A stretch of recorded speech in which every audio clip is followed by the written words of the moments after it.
listening to Winnipeg's Classic 107. My name is Simon Rusnak. Manitoba Opera's Carmen production opened over the weekend. The Georges Bizet opera is an absolute masterwork for soloists, adult and children's chorus, plus full orchestra. It is one of the most popular in the repertoire.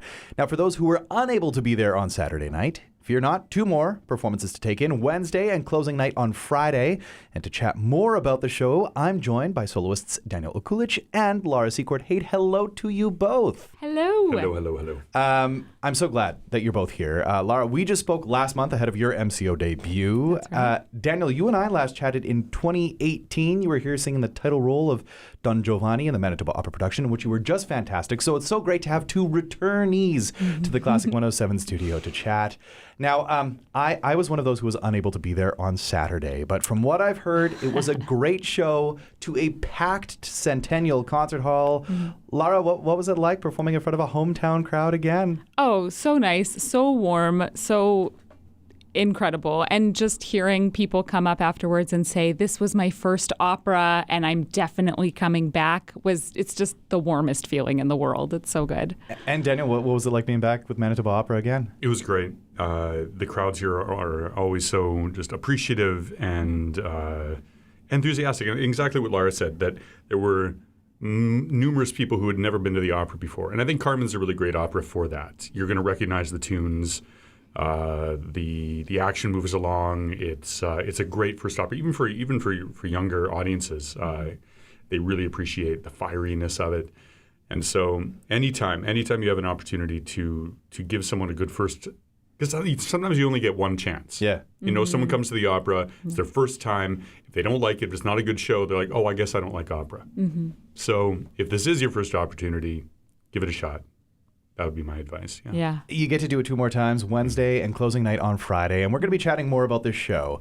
But I do want to do a little bit of backtracking here because, Lara, when you were last in, we were chatting about your MCO debut and all that you're up to. And you casually mentioned that you have a partner who's also involved in, the music community. You failed to mention is the person here beside you, the Classic 107 studio. What's it like performing together in this Manitoba Opera production? It's wonderful. We don't get a lot of stage time together. Our characters are kind of different worlds, but we do have Dan's Toreador scene where I get to shamelessly flirt. Yeah. And just a quick agreement there. Yeah. It's just kind of funny because like the role that I play is just, imagine like captain of the football team just like coming in and it's big and brash. It's very kind of not how I am at all in day-to-day life. And so playing that up, there was the first moment I went, I feel kind of silly. This is in front of other people, you're like, okay, it's just I'm playing a role. But this time, it was just a funny experience. But otherwise, as Lara said, we don't have a lot of stage time together. But it's really a joy to be on a gig together because virtually every other time it's been one of us is singing and the other is there kind of visiting and making time to travel to be together. Can we talk more about that? Because when you were last in, Daniel, we were chatting about how at the time, 2018, I think you were spending something like 10 months of the year on the road. We talked about how you were a really bad packer of the suitcase, but a really good unpacker of the suitcase. How often are the two of you in the same place at the same time, especially since, you, Lara, are making your home in Berlin these days? Well, we try to visit each other a fair bit. Like when Dan's on a long gig, I always want to hear him sing. It's always so fun to hear him perform and see him do what he does. And so it means traveling and but if the crux of the issue is if you arrive during show week, then if I arrive during show week, Dan is very much focused on singing well and getting enough rest. It's not like you come and, let's play together in Montreal. It's not vacation. It's not vacation. It's it can life. Be a very stressful time maybe, and you're like, okay, I'm not going to speak for 3 days. Like, great, I just flew 12 hours to be here. Terrific. And you've turned your room into a tropical sauna with steamers and everything. Yeah. It's good to stay hydrated in all ways that you possibly can, especially in a place like Winnipeg. So I would imagine the this makes this sort of experience even more special because you get to spend time here in Lara's hometown performing together in Manitoba Opera. So you're both got the same routine at this point, enjoying the same sort of tropical space. Also, Lara is giving 2 recitals. Yeah. While we're here, so I get to see her perform twice in addition to the work we're doing here. But otherwise, we're both based in Berlin, so we have a place there together. Also have our place in Vancouver, which we're going to get to spend some time at. There have been some long stretches, like I had a 2-month gig in San Francisco last fall, and it just became unrealistic from a cost perspective, but also you start factoring in jet lag. Yeah. If you fly and you're 9 hours out of sync, you get there and just, if you have a week and a half to spend together, the first 2/3 of it are just recovering from that. You're on opposite time. Yeah, You're like, totally. I am asleep during the day. I'm awake at night. And vice versa. So you actually have to factor that in. And so we decided, it wasn't great to do 2 months apart, but we were able to do that. Yeah. And you're making it work, right? I mean, that's really what it comes down to. So let's chat more about this production, the production that was canceled right before it was to happen, March 2020. Now, last week I had the opportunity to chat with the other Lara Cikiewicz was here in studio chatting about the show. And she mentioned that she was not a part of the original grouping of the cast. You both were, correct? No? Just me. Just you. Okay, so Daniel, how's it feel to come on board and join this merry bunch? Well, it doesn't feel really all that different because there's several new cast members, I guess. Yeah. So there's the other Lara. David wasn't part of this. Oh, really? I don't believe. No, David was. David was. Ginger was not. That's right. Yes, Ginger was not. So, title character is totally different. Yeah. And so I know much of the staging is likely similar, but I don't know how many people remembered it from 4 years ago. We didn't get far in staging. Yeah, so it's really just starting from scratch. Yeah. It wasn't that you were joining this troupe who'd been bonding for months and it had a show that was in their bones. It was, So I think we've all just kind of almost just treated it as a new show. And for those who were in it before, it's a nice, oh, good, we finally get to do this. Yeah. And in terms of those characters, when you were last here in 2018, you were singing the role of Don Giovanni, a role that you've sung in something like 16 opera houses around the world. What about Escamillo? What's your relationship like with this character? I have not sung Escamillo for 10 years prior to coming back to doing it here. Last time was in Cincinnati Opera. And, I'd maybe done the aria in concert since then. But, it's a strange role because you come out, you sing arguably the most well-known piece in all of opera with no warm-up, and it's got to be you have to take over the stage and do it well, otherwise you're utterly redundant. So it's kind of a stressful role, and I was a little stressed coming into it going, I haven't done this in so long, but it's actually been really fun. It's been really fun this time around, and I feel a little bit like, okay, maybe I could do a few more of these. So that song, that aria, is the Toreador song, and it's one of those that, of course, those in the opera world know, but it's one of those tunes that's gone beyond the world of opera. Oh, yeah. It's ubiquitous. It's everywhere. It's in commercials. I was telling Lara that when I was growing up in Calgary, Palm Dairies had a Palm Dairy products, goodness through and through, fresh. Yes, that's what a dairy has to be. And I remember that the way you remember jingles because they were implanted in your brain at age 6.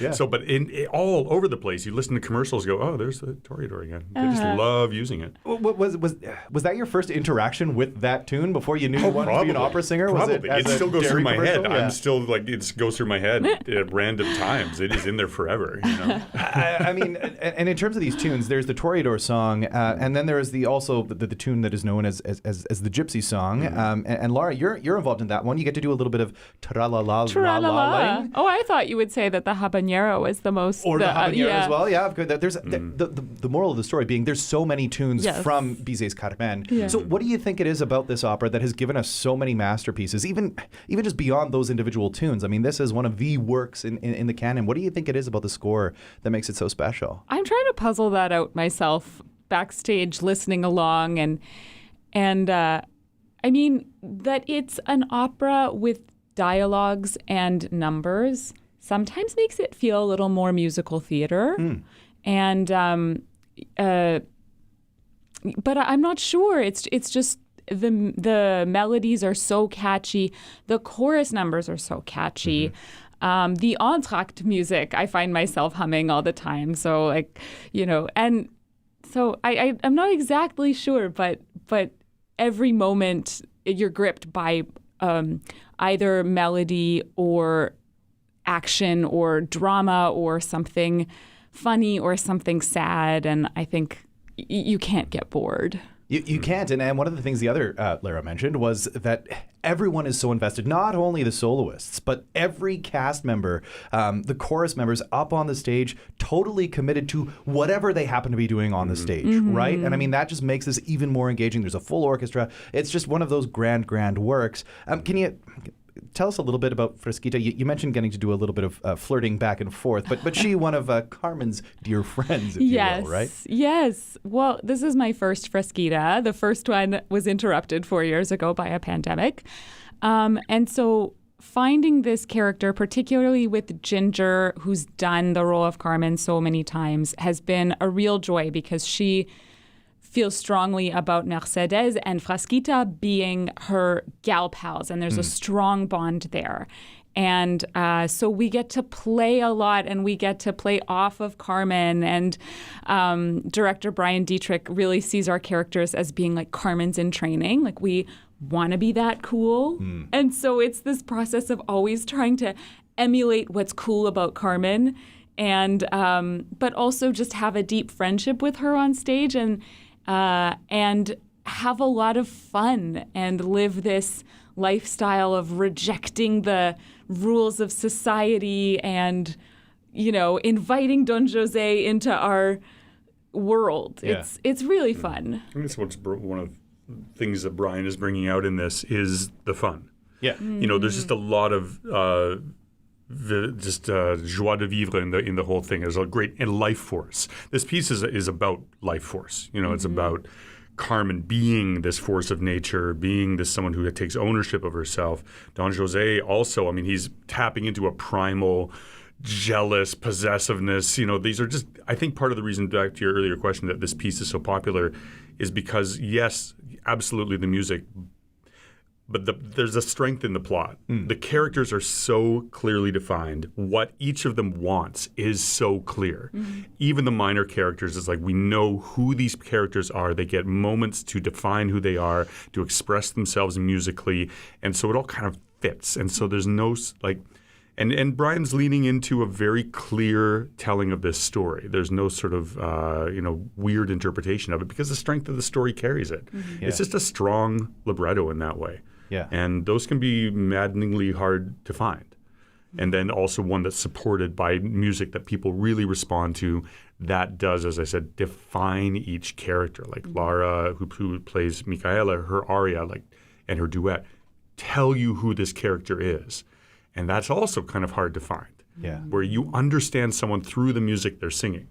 You know who the Toreador is from his aria. You know who Carmen is from her music, and on and on and on. So there's a certain genius in how clear everything is, and I think people can just therefore invest in the drama because these answers are not ambiguous. And there are 2 more opportunities to invest in that drama. Wednesday, 7 p.m., an earlier show. Closing night on Friday. I was just on the Manitoba Opera website, mbopera.ca. There are limited tickets available to both shows. Get on it now. Anybody listening, you'll want to jump on those tickets. Or if you want to take a chance on things, we are giving away a couple pairs of tickets through the Classic 107 website, classic107.com. Click on the ticket window. Lara, Daniel, thank you so much for joining me today. Thank Thanks you. for having us.